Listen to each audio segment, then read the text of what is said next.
İkinci məsələ, gəl əl-haid və nüfəsə tuftirani və təqdiyə. Heyz və nifas halında olan, yəni xəstəlik zamanında olan qadınlar, bunlar oruç tutmurlar. Bunlar tutmurlar, nə edirlər? Sonra qəzasını tuturlar.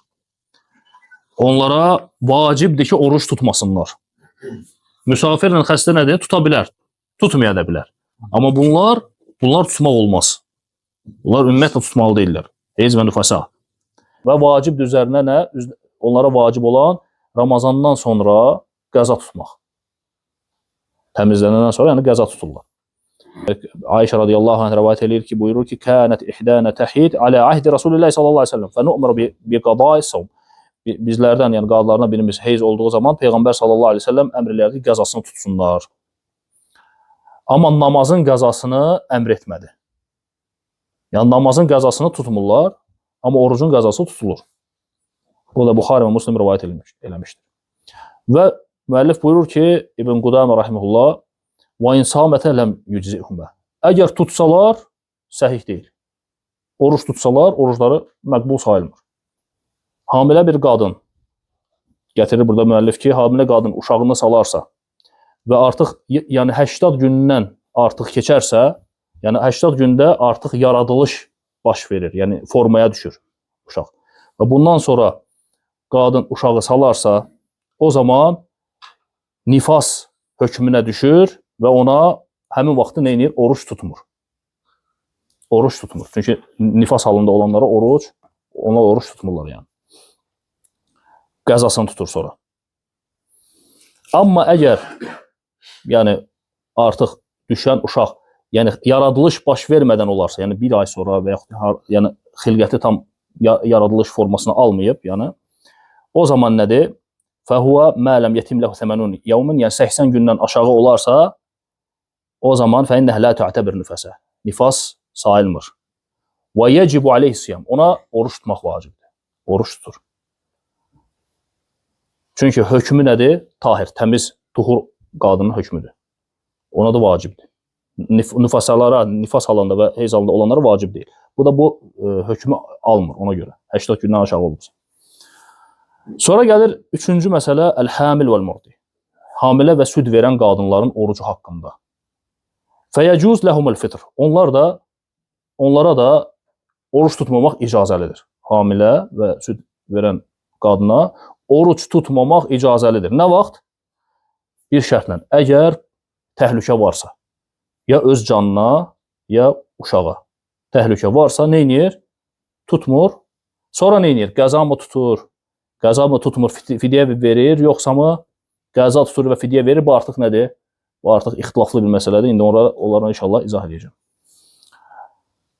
Və burada müəllif buyurur ki, o icazəlidir ki, yəni o oruç tutmasın, əgər nəfsinə görə, uşağa görə qorxursa, qiyasın aləl-mərid vəl-musafir.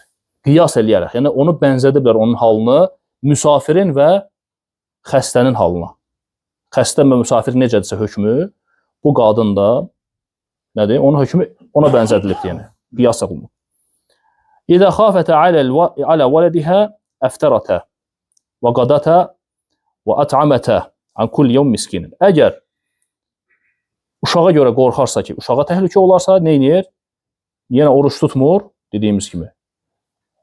Qəzasını tutur və hər bir günə görə bir miskin yedizdirir. Deməli, məsələdə hökm nədir? Birinci məsələ odur ki, hamilə və süd verən qadın uşağa görə və yaxud özünə görə qorxursa, nə edir? Oruç tutmur, bu heç, bu öz yerində. Yaş qəza məsələsində ixtilaf var artıq. Səhabələrdən belə ixtilaf var. Qəzan birinci rəy odur ki, qəza eləyir. Qəza ilə yanaşı nə edir? Fidyə verir. İkinci rəy odur ki, ancaq qəza edir. Üçüncü rəy odur ki, qəza tutmur, fidyə verir. Əli radiyallahu anhudan gələn odur ki, ancaq nə edir? Qəza tutur. Vəssalam. İbn Abbasdan gələn rəvayət radiyallahu anh. İbn Abbas deyir ki, oruç qəzasını tutmur. Nə edir? Fidyə verir. İbn Ömər radiyallahu anh deyir ki, həm qəza tutur, həm fidyə verir. Yəni, bu bir məsələ, belə deyək, ixtilaflı bir məsələdir. 3 rəy gəldi burada. Həmçinin cəm eləməyə çalışıblar. Deyirlər ki, indi şeyx də burada onu gətirir ki, Əgər özünə görə qorxursa qadın, öz canına, ziyana görə qorxursa, süd verən və ya hamilə qadın, o zaman nə edir? Ancaq qəza tutur. Yox, uşağa görə qorxursa nə edir? Həm qəza tutur, həm fidyə verir. Bu da bir rəydir. وذهب بعد أهل العلم إلى أن الحامل والمرضع إذا أفطرتا خوفا على نفسهما وعلى ولدهما لا يلزمهما إلا قضاء. Və bəzi elm əhli deyir ki, yalnız oruç, yalnız qəza tutur. Hədisdə gəldi, bu hədisə görə Peyğəmbər sallallahu aleyhi və səlləm buyurur ki, Allah Teala musafirə namazın yarısını qaldırdı. Yəni səfərdə namazı necə qılınır? Cəm olunur və qısaldılır da, düzdür? 4 rükət, 2 rükət kimi qılınır. Və orucu da müsafirdən və süd verən vəssavm anil musafir və anil murdi' vəl hublə. Orucu isə müsafirdən, hamilə qadından və süd verən qadından qaldırdı. Və qiyas alə musafir vəl murdi' hədə huvəl əqrab. Yəni bu da qiyasdır. Müsafir və xəstəyə qiyas olunaraq bunların halı nə olur? Xəstə necə, bu da elə. Tutmur, qəzasını sonra tutur. Və in samətə əczəhum. Amma əgər tutsalar oruç, problem yoxdur. Orucları səhihdir. Hamilə qadın və yaxud süd verən qadın. Oruç tutsa, orucları səhihdir. Tutmasa da təhlükə varsa problem yoxdur. Ya qəza tutur, bir rəyə görə qəza tutur, ya qəza tutur və bir günə görə bir miskin yedizdirir və yaxud da qəza da tutmur. Neyniyir? Hər günə görə bir miskin yedizdirir. Bu da dediyimiz kimi İbn Abbasın rəyidir. Radiyallahu anh.